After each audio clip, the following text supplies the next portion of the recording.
Hello నమస్తే, welcome to signal TV. నేను వందన. ప్రస్తుతం మనం చూసుకున్నట్లయితే మెడికల్ అండ్ హెల్త్ అవుట్సోర్సింగ్ సంబంధించిన ఉద్యోగులు ఇక్కడ ధర్నా చేస్తున్నారు. మరి ధర్నాకు సంబంధించిన వారి డిమాండ్స్ ఏంటి, వాళ్ళని అడిగి తెలుసుకుందాం. చెప్పండి, ఏంటి మీ డిమాండ్స్ ఏంటి? మా డిమాండ్స్ ఏం లేదు మేడం. గద్వాల్ జిల్లా జోగులాంబ నుంచి ఏరియా హాస్పిటల్ నుంచి వచ్చినాము. మేము 10 సంవత్సరాల నుంచి అక్కడ వర్క్ చేస్తున్నాము. మేము ఏఎన్ఎం మాది క్వాలిఫైడ్ అయింది, కాకపోతే ఎఫ్ఎన్ఓగా అక్కడ మేము చేస్తున్నాము. మా కంటే వెనుక వచ్చినటువంటి వాళ్ళకు వేటేజ్ మార్కులు, మాతో పాటు వచ్చినటువంటి వాళ్ళకు రెగ్యులరైజేషన్ అయింది. మేము ఎంత కష్టపడినా మమ్మల్ని ఒక ఎఫ్ఎన్ఓలుగానే అంటే ఫీమేల్ నర్సింగ్ ఆర్డర్గానే గుర్తిస్తున్నారు, కానీ మాకంటూ వేటేజ్ మార్కులు అసలు ఇవ్వడం లేదు.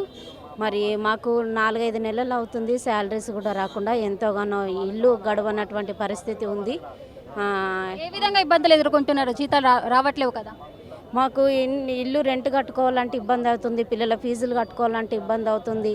మేము వేరే ఊర్ల నుంచి ఇక్కడికి హాస్పిటల్కి వచ్చి వర్క్ చేస్తున్నాం. మాకు కనీసము ఆటో ఫేర్స్ కూడా ఇచ్చేటటువంటి స్తోమత మాకుండా లేకుండా పోతుందన్నమాట. ఇట్లా మాకు కాంట్రాక్ట్ ఏజెన్సీ కాకుండా డైరెక్ట్ గవర్నమెంట్ నుంచే నేరుగా వస్తే కనీసము ఫస్ట్కి మాకు శాలరీస్ వచ్చినా మా యొక్క దిన జీవితాన్ని లేకపోతే నెల మొత్తం బత్యాన్ని మేము పోషించుకోగలుగుతాం మేడం. లేకపోతే చాలా మేము ఇబ్బందులు ఎదుర్కోవాల్సి వస్తుంది. మీ వర్క్ ఎలా ఉంటుంది? వర్క్ కొంచెం హెవీగానే ఉంటుందండి. నేను ఉస్మానియా హాస్పిటల్లో వర్క్ చేస్తున్నాను, డెక్సా స్కాన్ చేస్తాను, దాంతోపాటు ఇంకా వేరే వర్క్ కూడా చేస్తూ ఉంటాను. మాకైతే శాలరీస్ చాలా ఇబ్బంది అవుతుంది.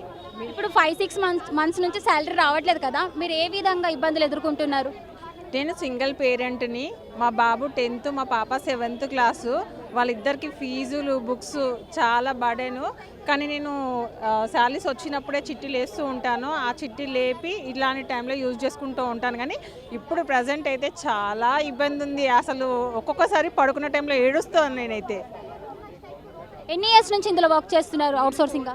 నేను 4 years నుండి వర్క్ చేస్తున్నాను ఇక్కడ. 4 years అవుతుంది. స్టార్టింగ్లో 11,000 శాలరీ ఉండే, ఇప్పుడు 1350 వస్తుంది. అందులోనే మొత్తం మెయింటైన్ చేసుకోవాలి సింగిల్ పేరెంట్ని. మీకు వచ్చేది తక్కువ జీతము, మరి ఏజెన్సీ తీసుకుంటారంట మధ్యలో, మీకు ఎంత వస్తుంది? ఎలా ఇబ్బంది పడతారు? 15,500 యాక్చువల్గా. కటింగ్ పోగా 1350 వస్తుంది మాకు.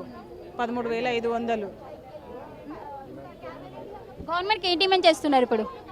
మాకైతే ఈ ఏజెన్సీని రద్దు చేసేసి మాకు డైరెక్ట్ గవర్నమెంట్ అన్న ఇవ్వాలి.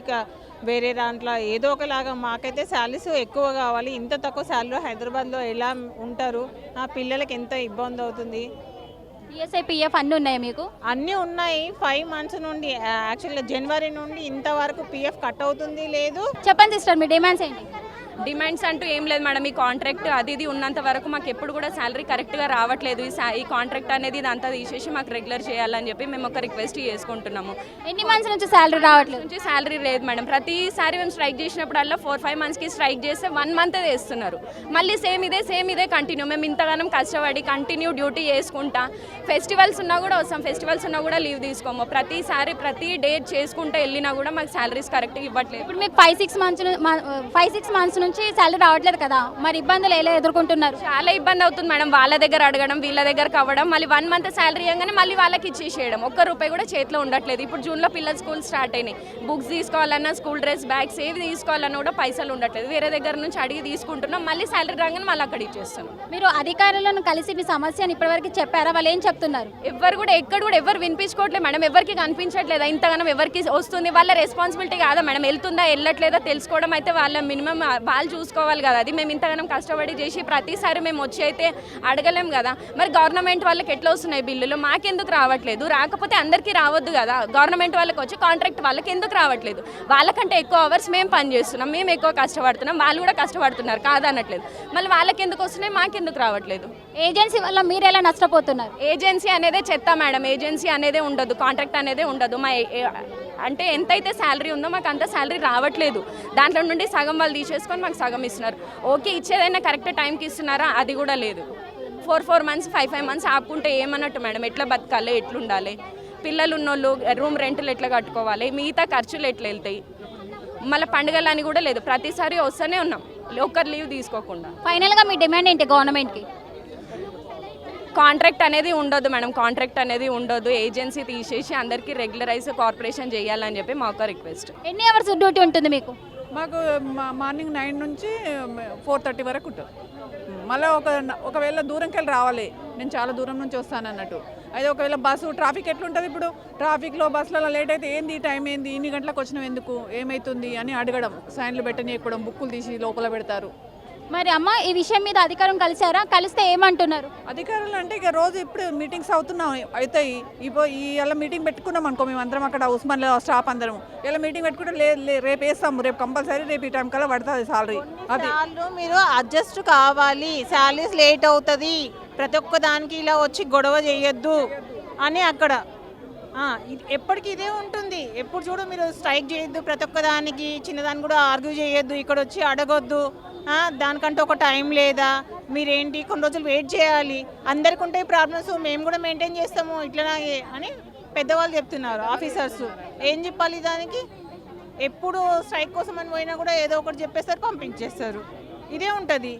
నమస్తే అండి, నేను ఉస్మానియా హాస్పిటల్ నుంచి Telangana medical and health outsourcing contract employees trade union vice president ప్రదేశ్ నా పేరు. గత 4 నెలల నుంచి అవుట్సోర్సింగ్ ఎంప్లాయీస్కి జీతాలు లేక చాలా ఇబ్బందులు పడుతున్నాం. ఇంకోటి ఏంటంటే మా ప్రధానమైన డిమాండ్ ఏంటంటే ఏజెన్సీ విధానాన్ని తీసేసి డైరెక్ట్ ఒక కార్పొరేషన్ ఏర్పాటు చేసేసి గవర్నమెంటే మాకు జీతాలు ఇవ్వాలని చెప్పేసి మా ప్రధానమైన డిపార్ట్మెంటు. ఇంకోటి ఏంటంటే ఒక హాస్పిటల్లో government employee and outsourcing employee same work చేస్తున్నప్పుడు వ్యత్యాసం ఎందుకు? వాళ్ళకున్న సీఎల్ వేరు, వాళ్ళకున్న లీవులు వేరు, వాళ్ళకున్న శాలరీస్ వేరు. సుప్రీంకోర్టు తీర్పు ప్రకారం సమాన పనికి సమాన వేతనం అన్నప్పుడు అవుట్సోర్సింగ్ ఎంప్లాయీస్ని గవర్నమెంట్ ఎంప్లాయీస్ని మధ్యలో వ్యత్యాసం ఎందుకు వస్తుందని చెప్పేసి మాకు ఒక ప్రధానమైన డిపార్ట్మెంటు. ఎన్ని మంత్స్ నుంచి జీతం రావట్లేదు మీకు? దాదాపు మార్చి నుంచి అండి. హైదరాబాద్లో మార్చి నుంచి ఆల్మోస్ట్ జూన్ అయిపోతుంది మేడం. ఇప్పటి వరకు శాలరీస్ లేకపోతే ఒక అవుట్సోర్సింగ్ ఉద్యోగి తన ఫ్యామిలీతో అవుట్సోర్సింగ్ ఉద్యోగి యొక్క పిల్లలు ఇంకా స్కూల్లో జాయిన్ కావాలి మేడం. హైదరాబాద్లో అవుట్సోర్సింగ్ ఉద్యోగి యొక్క పిల్లలు స్కూల్లో జాయిన్ చేయలేని ఒక పరిస్థితి నెలకొన్నామంటే ఒకసారి మీడియా వాళ్ళు కూడా మా కోఆపరేషన్ చేసి గవర్నమెంట్ దృష్టికి తీసుకుపోవాలని చెప్పేసి మేము కోరుతున్నాం మేడం. శాలరీస్ రావట్లేదు కదన్నా, మరి సంబంధిత అధికారులు ఏమైనా కలిసి మీ బాధ వాళ్ళకి తెలియజేశారా? మరి మేడం ఏప్రిల్ 23వ తారీఖు నుంచి జనవరిలో కొత్త ఏజెన్సీస్ వస్తే వాళ్ళు ఇవ్వాల్సిన 3 months అగ్రిమెంట్ ప్రకారం కూడా మేము వెయిట్ చేసి ఏప్రిల్ 23వ తారీఖు రోజు మేము రిప్రజెంటేషన్ ఇస్తే ఇప్పటి వరకు కూడా ఏ కలెక్టర్ ఆఫీసు చుట్టూ తిరిగినా కూడా ఏ ఆఫీసర్ కూడా మాకు న్యాయం చేసింది కూడా లేదండి, శాలరీస్ ఇప్పించింది కూడా లేదు. నేను చేస్తున్నాం, ఉద్యోగం చేసుకుంటూనే నిరసన వ్యక్తం చేస్తున్నాం, అయినా కూడా ఇప్పటి వరకు ఏ ఉద్యోగి కూడా శాలరీస్ క్రెడిట్ కాలేదు. చెప్పండి అన్న, ధర్నా ఎందుకు చేస్తున్నారు? ముందుగా సిగ్నల్ టీవీ యాజమాన్యానికి మా medical and health outsourcing contract employees trade union మా ఉద్యోగులందరి తరపున కృతజ్ఞత తెలియజేస్తూ ఉన్నాం. నేను Telangana medical and health outsourcing contract employees trade union రాష్ట్ర అధ్యక్షుడిని. ఈరోజు వైద్య ఆరోగ్య శాఖలో పనిచేసేటువంటి శానిటేషన్ వర్కర్ నుండి వెల్నెస్ సెంటర్లో పనిచేసేటువంటి డాక్టర్, అవుట్సోర్సింగ్ డాక్టరు, మరి కాంట్రాక్ట్ డాక్టర్లు అందరూ కూడా ఈ రాష్ట్రంలో పనిచేస్తున్నారు, వైద్యం అందిస్తున్నారు పేద ప్రజలకు. కానీ ఈ ఉద్యోగులకు మాత్రము నెలల తరబడి జీతాలు ఇవ్వడం లేదు. జీతాలు లేని సందర్భంగా ప్రభుత్వానికి అటు హెల్త్ సెక్రటరీ గారికి మొన్న మేము ఈ నెల 9వ తారీఖు నాడు మేము 15వ తారీఖు వరకు కనుక జీతాలు ఇవ్వకపోతే మాకు కొన్ని పెట్టిన డిమాండ్లు ఏవైతే ఉన్నాయో ఆ డిమాండ్ నెరవేర్చకపోతే మేము 16వ తారీఖు నుంచి వెళ్ళి అన్ని హాస్పిటళ్ళ ముందు ధర్నాలు చేస్తామని చెప్పేసి కూడా డిఎంఈ గారికి, డిహెచ్ గారికి, కమిషనర్ ఫ్యామిలీ వెల్ఫేర్ గారికి, టీవీవీపీ కమిషనర్ గారికి, హెల్త్ సెక్రటరీ గారికి కూడా ఇవ్వడం జరిగింది. అయినప్పటికీ కూడా వాళ్ళు దాని మీద స్పందించకుండా, మాతోటి చర్చించకుండా, మా ఉద్యోగుల గురించి పట్టించుకోలేని పరిస్థితిలో మేము డిఎంహెచ్ఎస్ క్యాంప్ ఆఫీస్లో ధర్నా చేస్తామని చెప్పేసి కూడా మేము రిప్రజెంటేషన్ చేయడం జరిగింది. అదే ఉద్దేశంతో ఇలా రాష్ట్రంలో పనిచేసేటువంటి అన్ని ప్రభుత్వ ఆసుపత్రులు, మెడికల్ కాలేజీలు, సిఎస్సీలు, పిఎస్సీలు, ఏరియా హాస్పిటళ్ళు, మాతా శిశు హాస్పిటల్లో పనిచేసేటువంటి ఉద్యోగులందరూ కూడా పెద్ద ఎత్తున డిఎంహెచ్ఎస్ క్యాంప్ ఆఫీసును ముట్టడిస్తామని చెప్పేసి చెప్పినాం. అదే పద్ధతిలో ఈ ఉద్యోగులందరూ కూడా ఇక్కడికి రావడం జరిగింది. మాకు ప్రధానంగా మా ఉద్యోగుల డిమాండ్ ఏంటంటే అవుట్సోర్సింగ్ ఏజెన్సీల ద్వారా జీతాలు ఇవ్వడం వల్ల నెలల తరబడి జీతాలు ఇవ్వడం లేదు, పిఎఫ్లు కట్టడం లేదు, ఈఎస్ఐ కట్టడం లేదు. ఈ దళారీ ఏజెన్సీలను రద్దు చేయాలి, ప్రభుత్వమే నేరుగా జీతాలు ఇవ్వాలనేటువంటిదే మేము ప్రధానంగా డిమాండ్ చేస్తున్నాం. అదేవిధంగా గత 15-20 సంవత్సరాల నుంచి పనిచేస్తున్నటువంటి అవుట్సోర్సింగ్ ఉద్యోగికి ప్రస్తుతం పనిచేస్తున్నటువంటి అవుట్సోర్సింగ్ ఉద్యోగికి ఒకే రకమైన వేతనం ఇస్తున్నారు. ఆ ఉద్యోగికి ప్రతి సంవత్సరానికి వారి జీతం పైన 10% ఇంక్రిమెంట్ ఇవ్వాలని చెప్పేసి కూడా మేము ప్రధానంగా డిమాండ్ పెట్టినాం. అదేవిధంగా అవుట్సోర్సింగ్ ఉద్యోగులు ఏదన్నా కారణాల వల్ల వాళ్ళ ఆరోగ్యం బాగలేక విధి నిర్వహణలో చనిపోతే ఆ ఉద్యోగి కుటుంబానికి ఎలాంటి ఒక్క రూపాయి కూడా ప్రభుత్వం నుంచి అందట్లేదు. వారికి ₹1 కోటి ఎక్స్గ్రేసియా ఇవ్వాలి, వారి కుటుంబానికి ఉద్యోగం ఇవ్వాలని చెప్పేసి కూడా మేము ప్రధానంగా డిమాండ్ చేసినాం. ఇప్పుడు మీరు ఫైనల్గా గవర్నమెంట్కి ఏం డిమాండ్ చేస్తున్నారు? మేము ప్రభుత్వంకి ఒకటే డిమాండ్ చేస్తున్నాం మేడం, ఈ అవుట్సోర్సింగ్ వ్యవస్థను కంప్లీట్ తీసేసి రెగ్యులర్ చేయాలి, మళ్ళీ ఏజెన్సీ తీసేసి రెగ్యులర్ చేయాలి. రెండవది మాకు అంటే ఎగ్జామ్ పెట్టడం కానీ అది ఇదేదద్దు, ఉన్న పలంగా కనీసం 5 సంవత్సరాలు మేము ఇట్లా చేసిన వాళ్ళు ఉన్నాం. మినిమం 5 సంవత్సరాలు అవుట్సోర్సింగ్లో చేసిన వ్యక్తి ఎవరు ఉంటాడో ఆయనకు మీరు ఖచ్చితంగా రెగ్యులర్ చేయాలి. ఎందుకంటే మా సెలక్షన్ కూడా మామూలుగా చేయలే, జిల్లా కలెక్టర్ గారు సెలక్షన్ చేసి ఉన్నదే. మేము కూడా అందరం చదువుకొని ఉన్నాము, మేము ఎలిజిబుల్ క్యాండిడేట్సే, కాబట్టి మాకు రెగ్యులర్ చేయాలని డిమాండ్ చేస్తాము. ఏజెన్సీ వల్ల మీరు ఏ విధంగా నష్టపోతున్నారు? ఏజెన్సీ వల్ల అంటే మాకు ఏజెన్సీ తోటి ఏమవుతుందంటే, ఒకటి వాళ్ళు పిఎఫ్ కట్టరు, ఈఎస్ఐ కట్టరు. మాకు ప్రభుత్వము వాళ్ళకి ఏం చేస్తారంటే జిఎస్టీ 18% అని అంటారు. ఒక వస్తువుకు జిఎస్టీ వేస్తారు కానీ మనిషికి జిఎస్టీ వేయడం ఏంది? 18% జిఎస్టీ వేస్తూ ఉన్నారు, 4%, 5% ఏమో వాళ్ళ ఏజెన్సీకి కమిషన్ ఉన్నది. దాదాపు 22% మా జీతంలోకి వెళ్ళి వాళ్ళు కోత పెడతా ఉన్నారు. ఆ కోత మాకు ఇట్లా ఇచ్చేస్తే మాకు దాదాపు 4-5 వేలు జీతం పెరిగి వస్తుండే. అది లేనే లేదు వాళ్ళ దగ్గర. వాళ్ళకి అసలు చిత్తశుద్ధి లేదు ప్రభుత్వంకు అవుట్సోర్సింగ్ వ్యవస్థని నయం చేద్దామని. అసలు తెలంగాణ వచ్చింది దేనికోసము? నీరు, గుడ్డ, ఉపాధి, నివాసం ఇవన్నీ కావాలని. ఎక్కడున్నదండి మాకు? ఒకటైతే ఉపాధి లేదు, జీతాలు సరిగా లేవు, ఇల్లు లేదు. ఇందులో కూడా వచ్చిన జీతంలల్లో దోపిడీతోటి నిండి ఉన్నది. కాబట్టి మేము ప్రభుత్వాన్ని ఖచ్చితంగా రెగ్యులరే కావాలని డిమాండ్ చేస్తాము. సో ఇది పరిస్థితి. ఇక్కడ వీళ్ళు ధర్నా చేస్తున్నారు. వీళ్ళకి 5-6 నెలల నుంచి జీతం రావట్లేదు. కార్పొరేట్ పెట్టి 1వ తారీఖే జీతం వేయాలని, ఏజెన్సీ తీసేయాలని, వాళ్ళ సమస్యలు ప్రభుత్వం పట్టించుకోవాలని ఇక్కడ వీళ్ళందరూ వాళ్ళ బాధని ప్రభుత్వానికి చెప్పుకుంటున్నారు.